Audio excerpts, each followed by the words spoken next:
딸 하나를 키우는 어느 아버지가 외동딸을 키우면서 행복했던 순간순간들을 떠올리면서 글을 썼어요.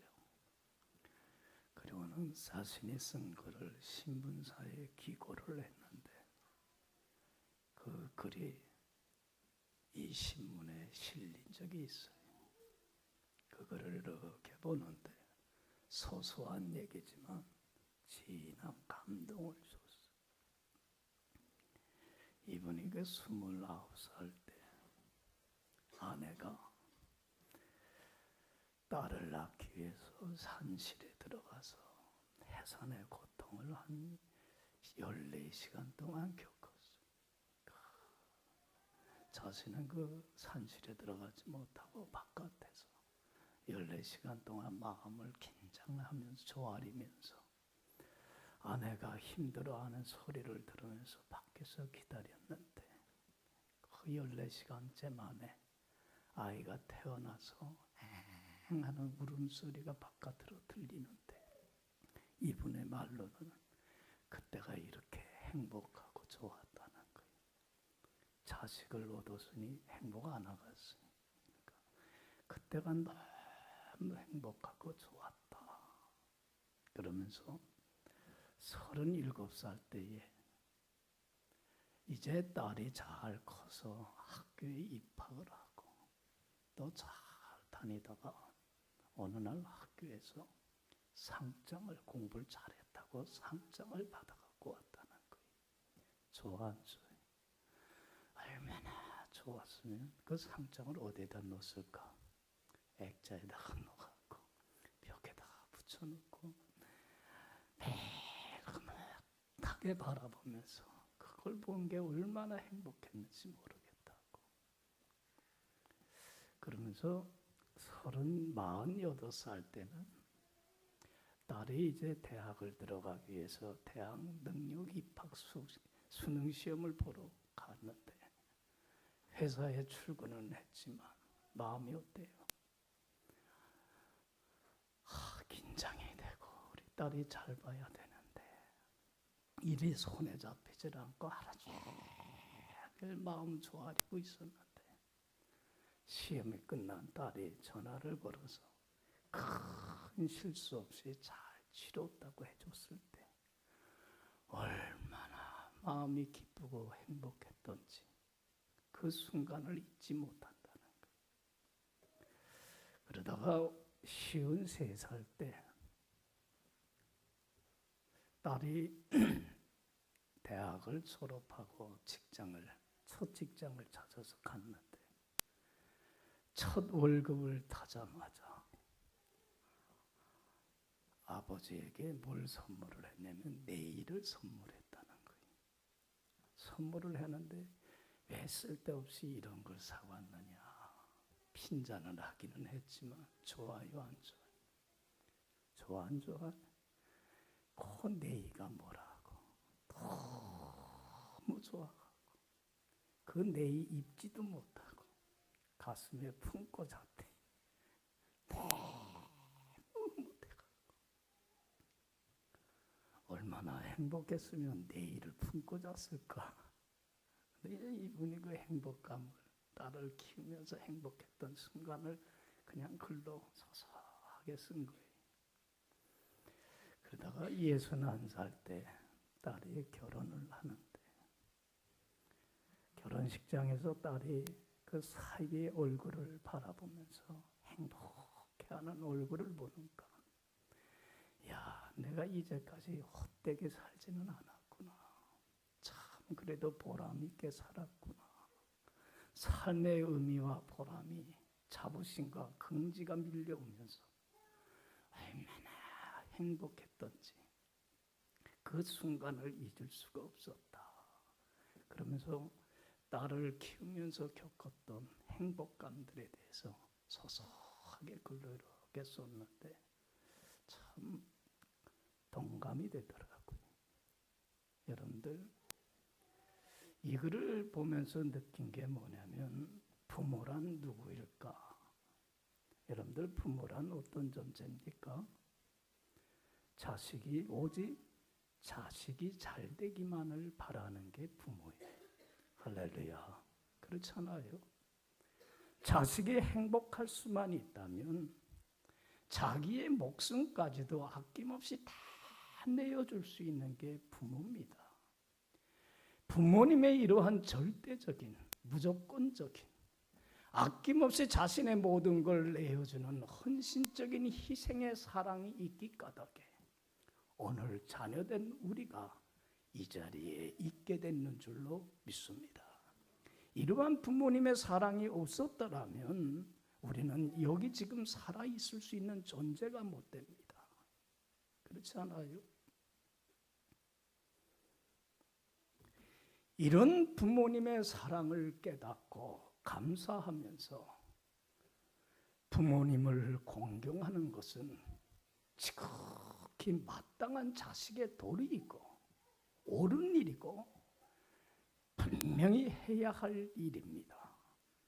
여러분들, 자녀가 부모를 공경하지 못한다고 한다면 이거는 짐승만도 못한 인간이에요. 그렇잖아요. 이런 큰 사랑을 받았음에도 불구하고 부모를 공경하지 못한다면 이건 인간이 아니라는 거예요.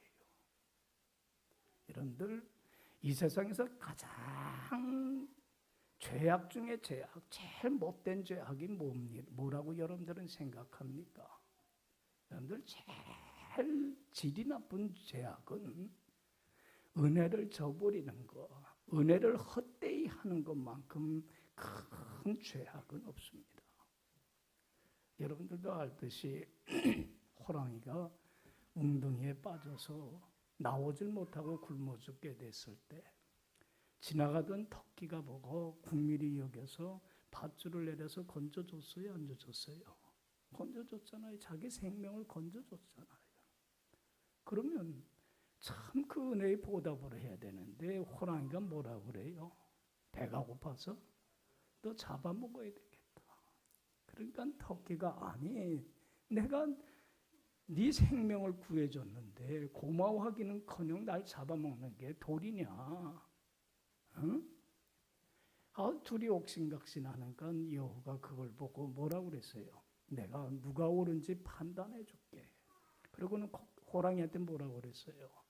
너 있던 자리로 다시 가봐. 내가 판단할게. 그러니까 호랑이가 굴러 쑥 들어가 갖고는 내가 요렇게하고 있었지 그래. 그러니까 여호가 뭐라고 그랬어요?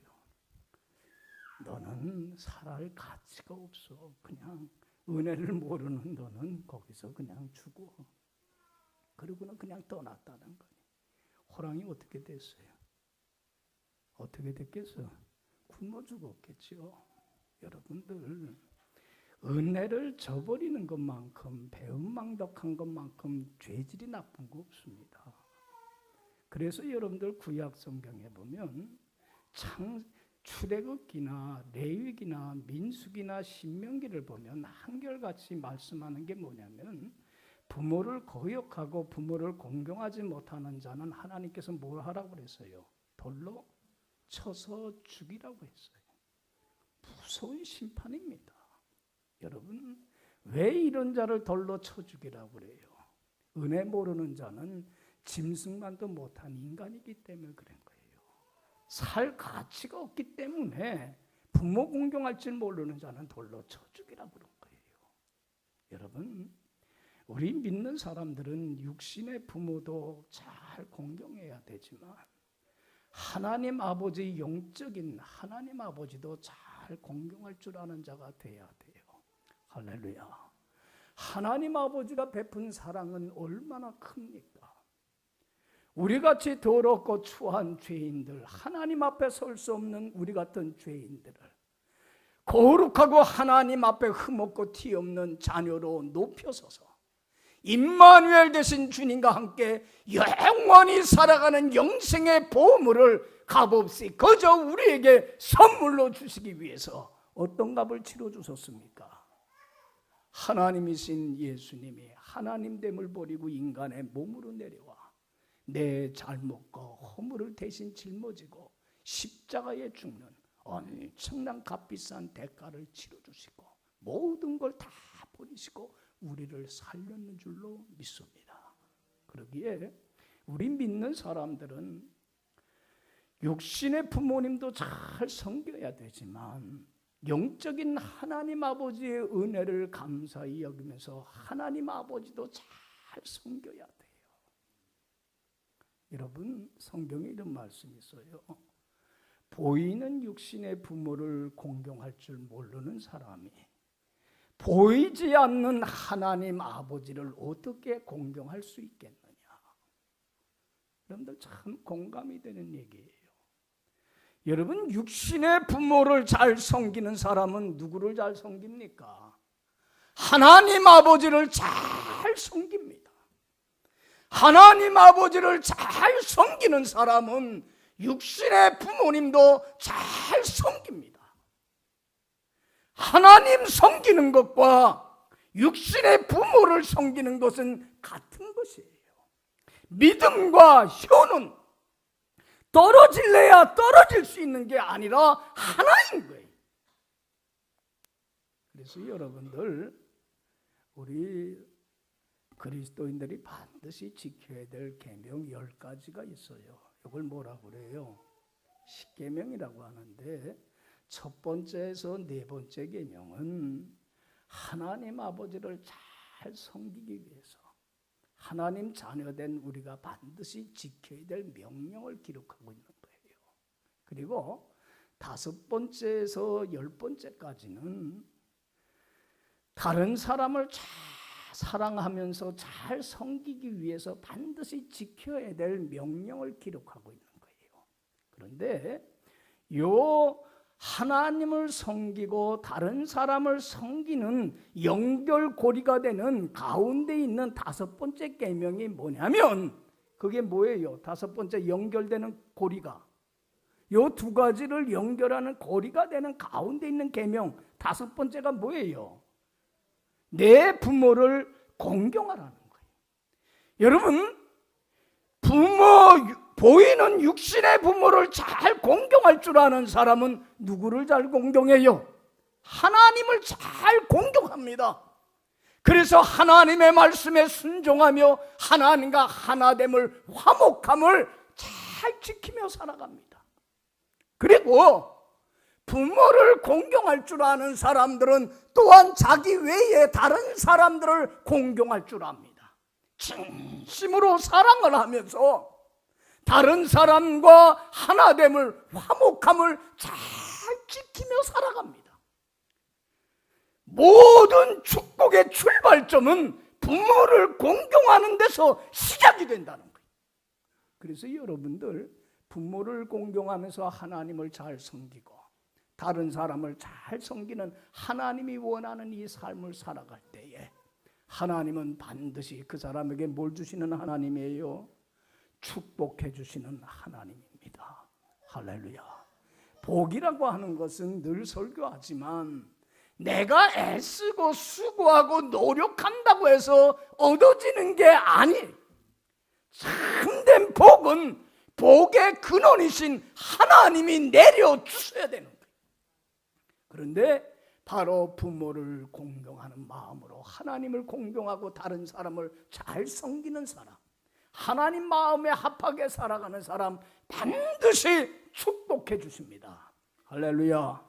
그래서 에베소서 6장 1절 3절에 뭐라고 그랬어요? 자녀들아, 내 부모에게 순종하라. 이것이 옳은 일이고 마땅한 일이다. 그러면서 내 아버지와 내 어머니에게 공경하라. 이것이 축복의 약속에 있는 무엇이니? 첫 번째 계명이니 이는 내가 땅에서 잘되고 장수하리라. 여러분, 잘되기를 원해요? 이 땅에서 평탄하길 원해요? 하는 일마다 형통하길 원해요? 여러분, 부모를 공경하면서 하나님 마음에 합하게 살아가는 사람, 하나님이 반드시 축복을 해주시는데 들어가도 복을 받고 나가도 복을 받고 무슨 일을 하든지 복을 내려주시고, 자신만 복 받는 게 아니에요. 자신을 인해서 누가 복을 받아요? 자녀가 복을 받고 가정이 복을 받고 나로 인하여서 우리 교회가 복을 받고, 우리 학교가 복을 받고, 일터가 복을 받고, 직장이 복을 받고, 나라와 민족이 복을 받고, 그 한 사람을 인해서 온 인류가 복을 받는 놀라운 기적의 역사가 일어나더란 얘기. 할렐루야, 할렐루야. 나 한 사람으로 인해서 땅에서 잘 되는, 평탄하고 형통케 되는 은혜와 축복이 임하게 됩니다.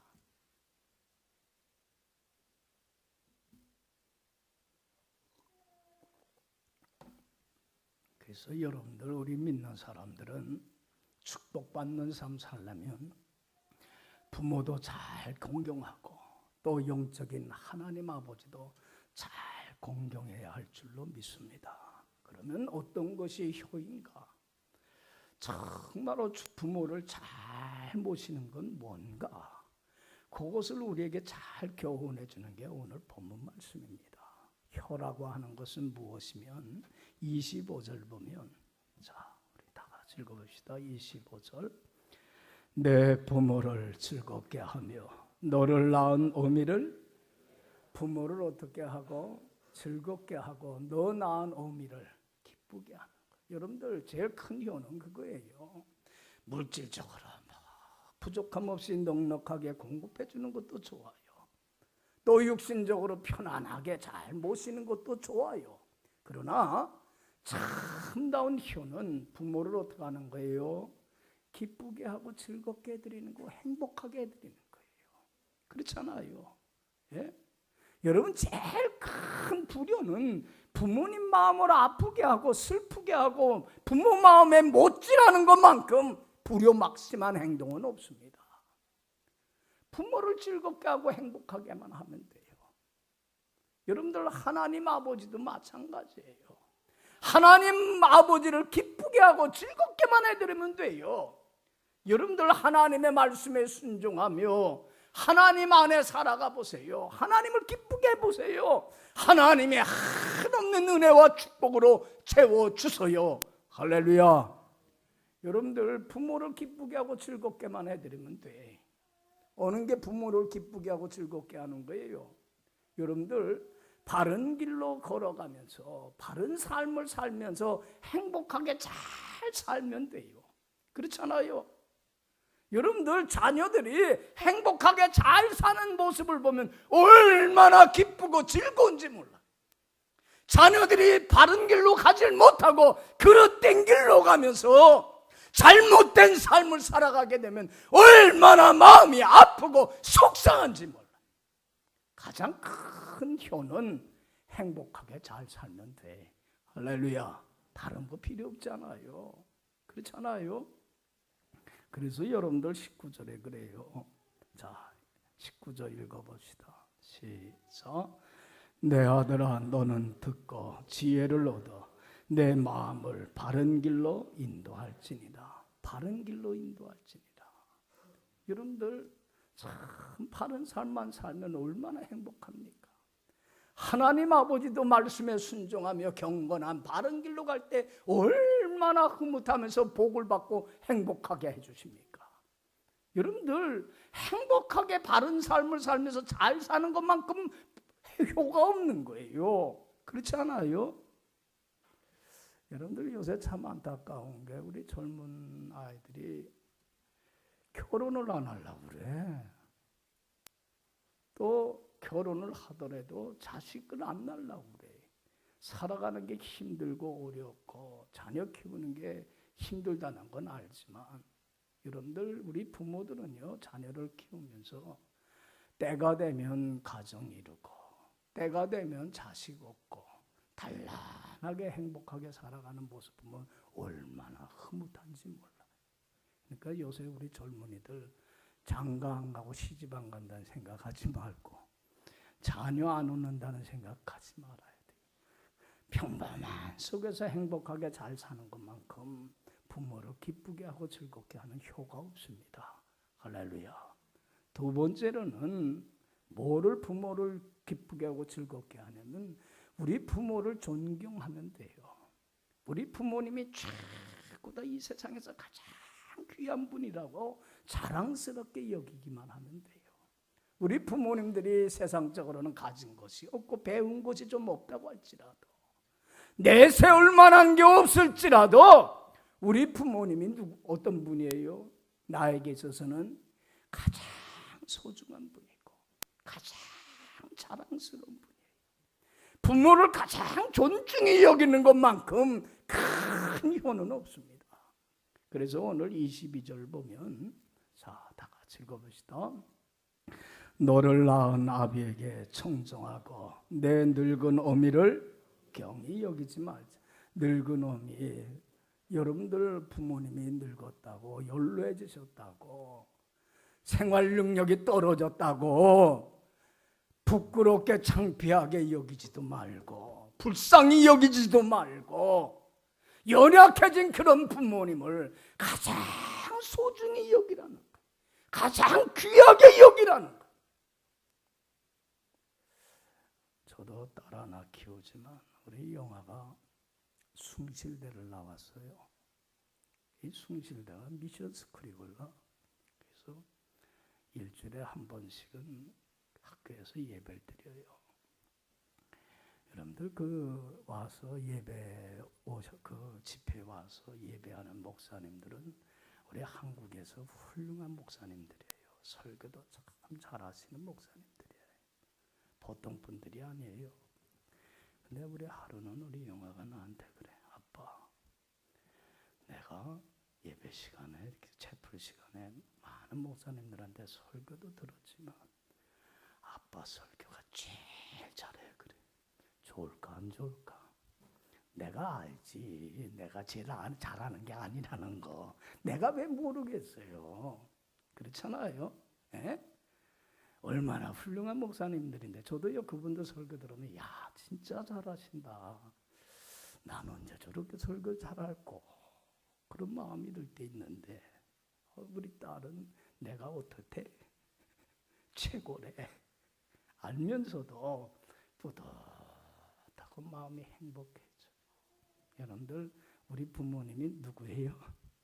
최고야. 제일 훌륭하신 분이야.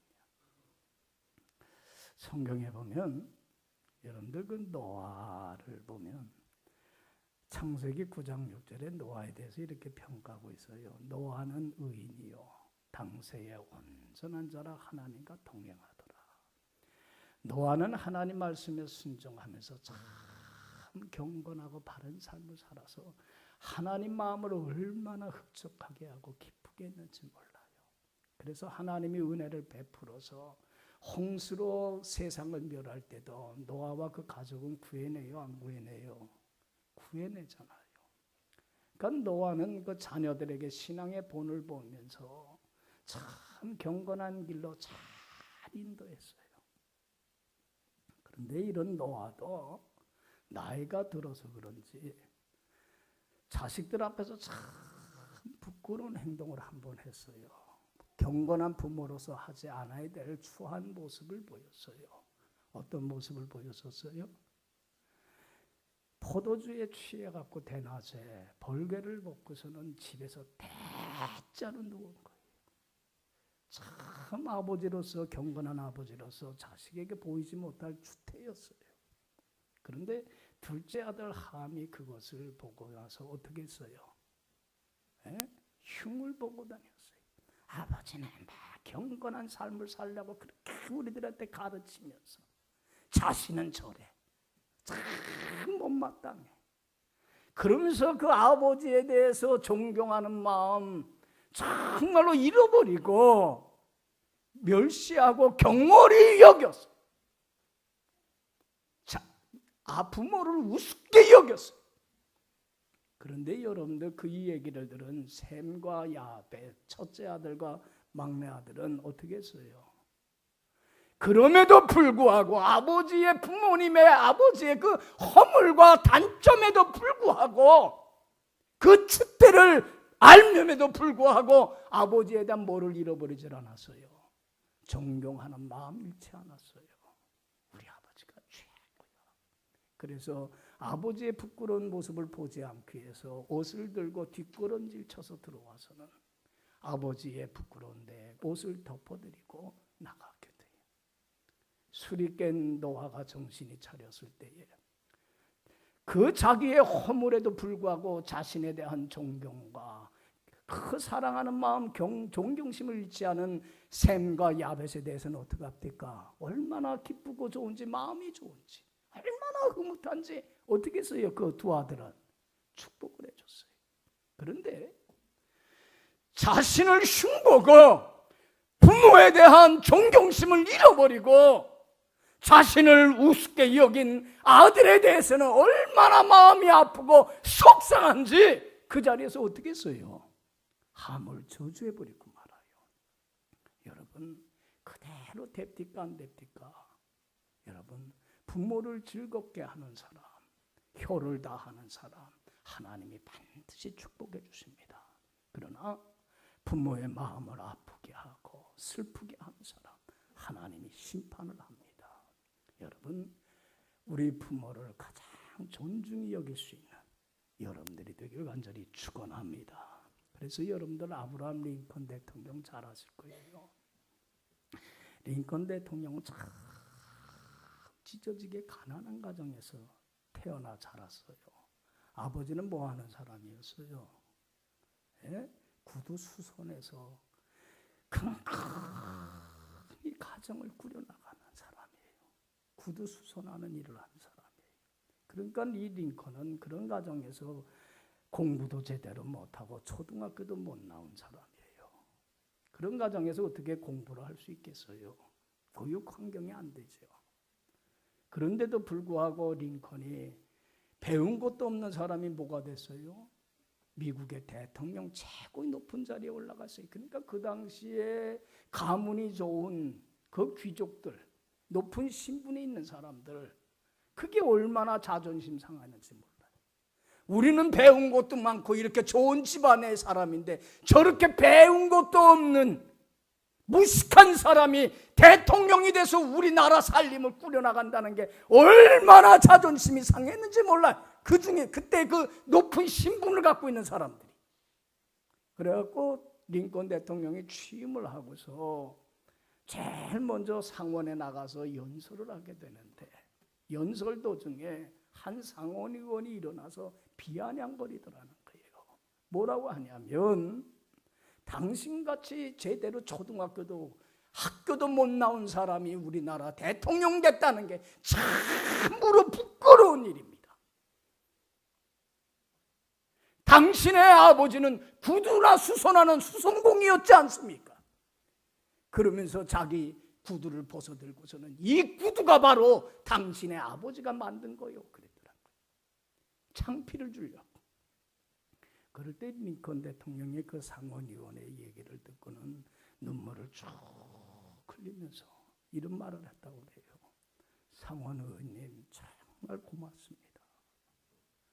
제가 바쁘다는 핑계로 제 아버지에 대한 생각을 그동안 잃어버리고 살았는데 아버님에 대한 생각을 다시 갖게 해주신 상원의원님께 정말 감사드립니다.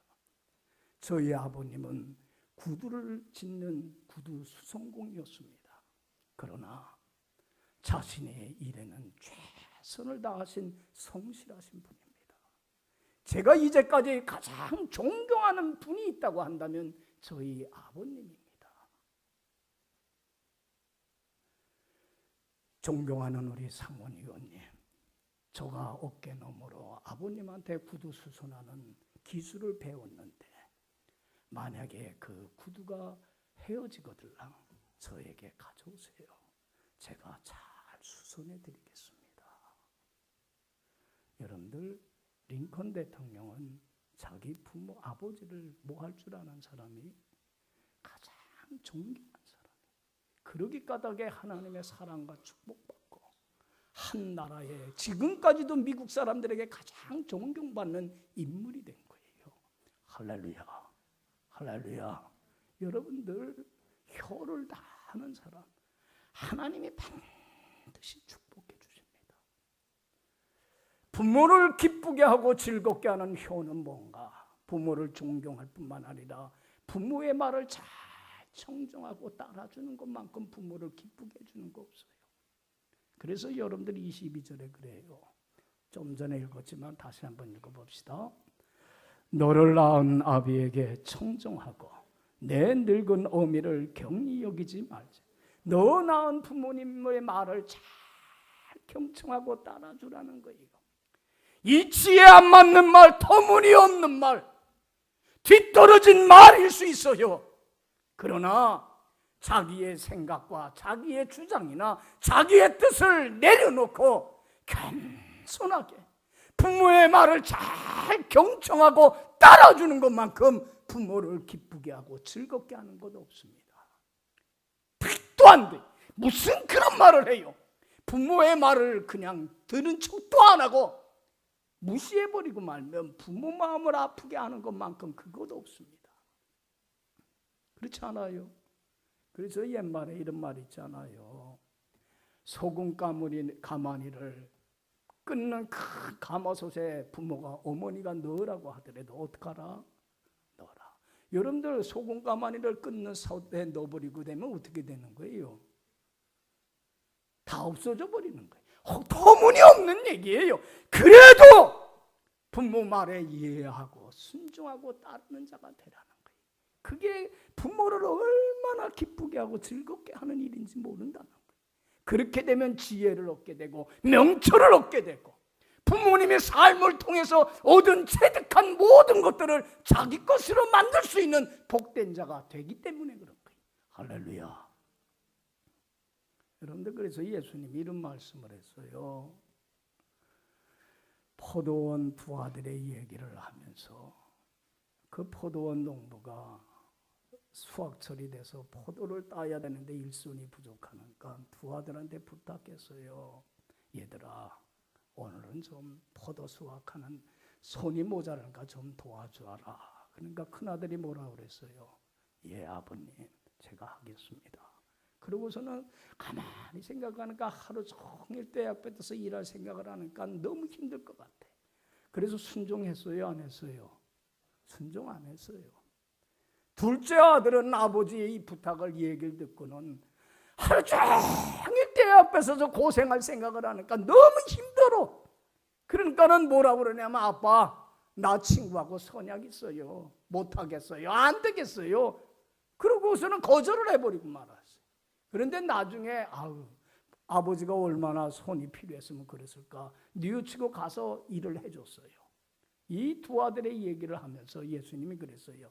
두 아들 중에 누가 아버지의 뜻대로 했니? 누가 아버지의 뜻대로 했어요? 둘째 아들이.